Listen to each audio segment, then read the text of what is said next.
Hello, everyone, and welcome again. So, we have our keto coffee, right? Um, and I have my hair braided today because it's how I keep my hair moisturized. So, I don't keep it out every day, all day, because that would not do well for my hair. So, by the way, as I'm getting this together, and I know at least my soror, who bought me my nice little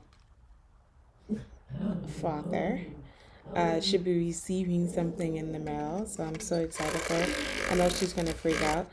And I think she should consider it her birthday either year, this year or last year. I don't know. I think I sent her something for her birthday. I don't know. I don't remember. And Christmas. Because, yeah. Um, uh, so I'm so excited for her. I sent her patterns and I sent her quite a bit. I wanted her to get a nice little array of what patterns is like. Anyway, today, my dog is going crazy. Anywho, I am watching this new show called Raised by Wolves. And I'm sitting here trying to figure out. Okay, so here's the thing. First off, disclaimer, I do not read about the show before time. I like to be surprised with the show. And so so the first episode, I was like, what am I watching? I don't know what I'm watching. And I was like, maybe I should have read about the show because clearly I have no idea what's happening. And I kind of have an idea. It's, if I have to describe it, it's something happened. At first I was like, oh, is this pre-life? And then I was like, well, I don't know. I mean, because it's going back to the Adam and Eve trope. And how many movies have we seen with Adam and Eve being the center of whatever? And then when they call each other mother and father, and I have to admit that there are a few books that I've read that has this concept of mother father, right? And not call. And then so you're sitting here thinking, oh my gosh, are they like related to each other? And then you discover, no, they're not related to each other. This is just how they call each other. And so it's like, okay, well. So this play on language, I mean, the person who does it, who is known to do it a lot, is Ayn Rand. And, her movie Fountainhead didn't do so well. But she has, I don't know why they made a movie actually, only because Ayn Rand has a very cult like following. You can look it up and see that they are extremely in love. The people who are Ayn Rand people are extremely, extremely focused on Ayn Rand.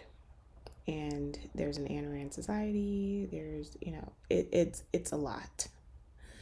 Anywho, but she's not mainstream. I wouldn't consider her mainstream at all. Um, so I mean, then you kind of got the idea like, okay, this can't be pre because it can't be. So then, with droids and stuff, and I mean, then it's like I don't even understand what's happening. Um, I kind of don't. I don't understand what's the problem between humans and androids, and it's and then by the second episode you're like, oh my gosh, it's one of these movies, these shows.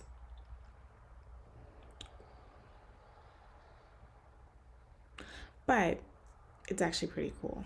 So the title is makes you think that there's going to be some wolves.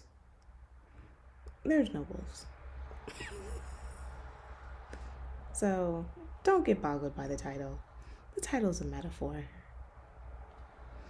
Um, Anywho, do I recommend watching it? Yeah, I think if you are a sci-fi person, then this is up your alley.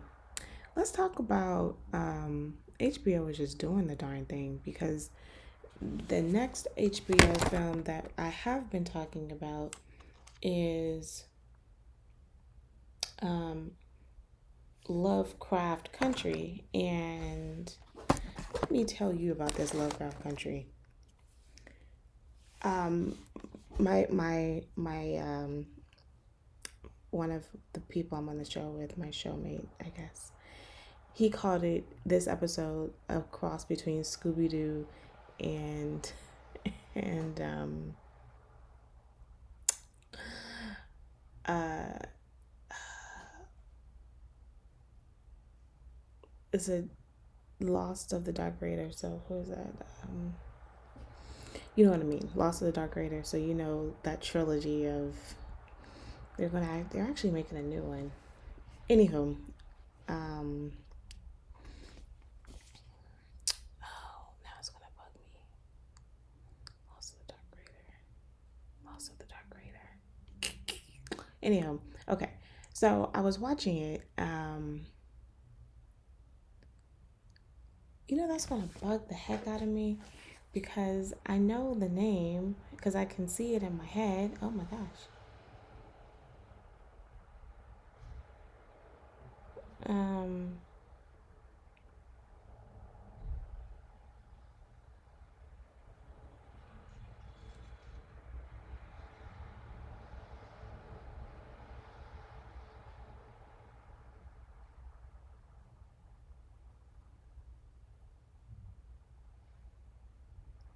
okay, so he sent it to the wrong. Um, Indiana Jones. Yes. Okay. Okay, Indiana Jones. I um I can see that. The Scooby Doo one made me laugh, but I could see Indiana Jones. Um, I'm gonna be honest. I mean, this episode was cool, but the ending, I was like, wait a second. What is happening? Why? Can you give me more detail? I need more info. Please. What was this? Good ending, though. I mean, now I have more questions. More questions. Um, and for those of you who thought she was a virgin, I knew she couldn't have been a virgin because a virgin would have not had sex in the bathroom in the way that she did. But anywho, I I I I don't know what to say about the ending. And but I will say, like, part of this is such a trope that that she was made into being a siren, and I think, okay, if I had to think of it, critically, then I would say that this is really a resurgence of how do we look through Greek mythology through the lens of blackness. Because I think this, how do we look through all of history through the lens of blackness? And I think that's what's happening here. But it's still, I'm confused. There's so much going on, so much going on, and this episode threw me for a literal loop. Um, but one of the things I love the most is um, the wife who of the widow, right? She's a widow now. I loved her her knowledge of science and astronomy, and that's different than what we see many black um, academics that are broadcast on television. I just really loved that aspect. Anywho, um, I both shows are great. I mean, they're both sci-fi, so um, so it's that. And I have two masks that I want to talk about. Okay, so this is the first mask, and it's a small little sample here, and it's called Stone Crop Mask, and this is from that I received in the beauty box from Burke Williams. And first off, it looks absolutely disgusting. So, does not look good.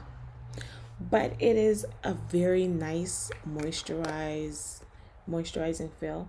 And the smell, even though it's overpowering in the jar, it's not on your face. So that should make you feel like, oh my God, open it. And I even got a whiff, and you can see how short a time that opened. Okay. Turmeric and cranberry seed. Let me tell you, I like the mask. I absolutely do. But it is not for people with sensitive skin. Like, even for me who does not have sensitive skin, I was like, this is burning. This is burning a lot.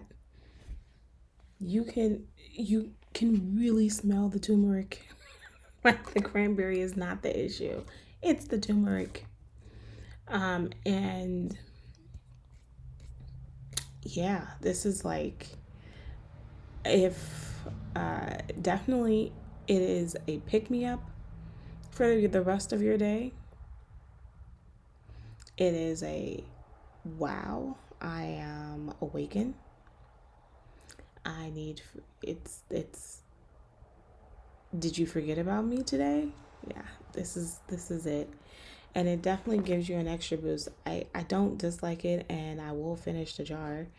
But it's definitely for somebody who is able to handle it. It is not sensitive on the skin at all. So just be prepared for that extra shock and boost. Anywho, that is all I have for today. And I was hopefully, I mean, my goal is to try to do a couple more tries, hopefully all this week, because I actually have a lot of things to review today. I mean, review for the week, because I have. But here's the thing. I will say this: everything in the Burke Williams box, the facial, are not things that I could recommend. So I'm not actually going to talk about them. So there's that. Because it did not work well. And so I don't want to be on here bashing anyone's, product for not working very well for me.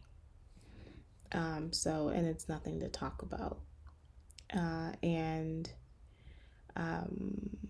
yeah, it's like there's not really to talk, nothing to hold your breath over. So therefore, I'm not going to talk about it.